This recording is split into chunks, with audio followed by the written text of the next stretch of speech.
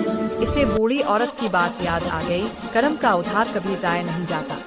कुछ दिनों बाद गांव के लोग हैरान थे। जो शख्स कल तक फाके में था, आज इसके खेत हरे भरे थे, घर खुशहाल, बच्चे मुस्कुराते हुए खेल रहे थे। राजू ने मस्जिद जाकर सजदा शुक्र अदा किया। इसके दिल से आवाज